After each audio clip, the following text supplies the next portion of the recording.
নিজের সুখের জন্য অন্য আরেকজনের জীবন নষ্ট করলে, যদিও জানো তুমি এই জীবনটা ক্ষণস্থায়ী। আমি তোমাকে ভাবলাম মায়াবতী, আসলে তুমি একটা ছলনাময়ী।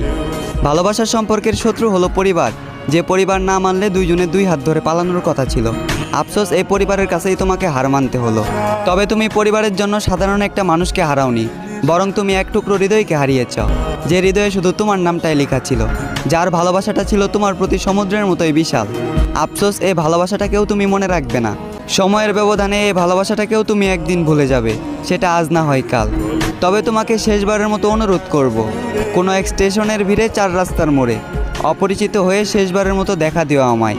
কথা দিচ্ছি, কাছে আসবো না, পরিচয় দেব না, দূর থেকে 2 নয়ন ভরে দেখে নেব তোমায়।